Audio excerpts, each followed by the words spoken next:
बच्चों को निला रही होगी, कोई अपने गलिहारे में झाड़ू लगा रही होगी, कोई अपनी नाली साफ कर रही होगी, तरह तरह के काम अपने निपटा रही होंगी सुबह सुबह। जब तुम उस गली से गुजरोगे ना तो वो सारे अपने काम छोड़ के एक नज़र तुम्हें जरूर देखेंगे। तुम्हें देखने के बाद पहले तो ये सोचेंगी कि अरे ये तो वही लड़का है जो कभी इस गली में नंगा घूमता था। तुम्हारी गाड़ी तो आगे निकल जाएगी, लेकिन वो यही सोचेंगी कि चाहे मुझे भी कुछ भी काम करना पड़े, किसी के बर्तन धोऊंगी, किसी के झाड़ू लगाऊंगी, किसी की रोटी बनाऊंगी, लेकिन चाहे कितनी भी निर्धन, कितनी भी कंगाल औरत है, वो भी यही सोचेगी कि मैं भी अपने बच्चे को पढ़ाऊंगी और इस व्यक्ति की तरह मैं भी अपने बच्चे को कलेक्टर IAS ऑफिसर बनाऊंगी। ऐसी सोच थी हमारे बाबा साहब की। अगर हम महिलाएं छोटी छोटी सभाओं में अगर बैठ कर ज्ञान की बातें सीखेंगी, ऐसे जो लोग हमारे गांव में, अभी मैं जब गांव में जाती हूँ ना, सर जी को पता है इस बात का, तो वो जो सी पूजा में लीन थी, आज वो महिलाएं सारे राम के गीत बदल के सारे भीम में परिवर्तित कर दिया उन्होंने।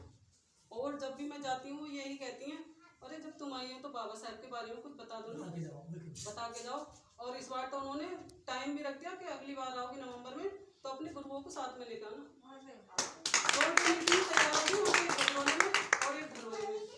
अब ये तो सर को तय करना कब उनको जाना है कब नहीं जाना है। और एक अंधविश्वास की छोटी सी कहानी सुना दो सर। छोटी सी सुनाऊंगी। एक गांव में पंडित रहते थे। पंडित बड़े परेशान, क्योंकि वो अपने ही बातों में लोगों को उलझाते हैं। और उन्होंने कह दिया कि बरसात के महीने में कभी भी शादी नहीं हो सकती। अब शादी नहीं होगी तो पंडित जाते हैं शादियों में। जब हिंदू धर्म से शादी करोगे तुम तो पंडित जरूर आएगा। अगर पंडित नहीं गया तो वो जरूर वो शादी में कुछ ना कुछ वो लोग सोचेंगे आज हमारी शादी में कुछ ऐसा नहीं होगा, तो वो पंडित को जरूर बुलाते हैं। और वो पंडित सोचने लगा कि अब क्या करूं, मैं बड़ा परेशान हूँ, घर नहीं चल रहा, बच्चे भूखे हैं और कैसे घर चलेगा। तो उसने अपने दिमाग से एक आइडिया लगाया कि क्यों ना शूद्र जाति के लोगों को बेवकूफ़ बनाया जाए। तो उसने अपने घर का एक कमरा खाली कर दिया और उसमें एक गधा लाके बांध दिया। गधा लाने के बाद में उस कमरे में अंधेरा कर दिया और घर के दरवाजे के बीच में एक रस्सी बांध दी। आधा रास्ता आने के लिए छोड़ दिया और आधा जाने के लिए, और उसके बीच में दान की पेटी रख दी। दान पेटी रख दी और सारे मोहल्ले में, सारे नगर में उसने ये हल्ला मचवा दिया कि पहले तो उसने अपने आप ही शोर मचाया कि मैंने साक्षात भगवान को देखा है, मैंने भगवान के दर्शन किए।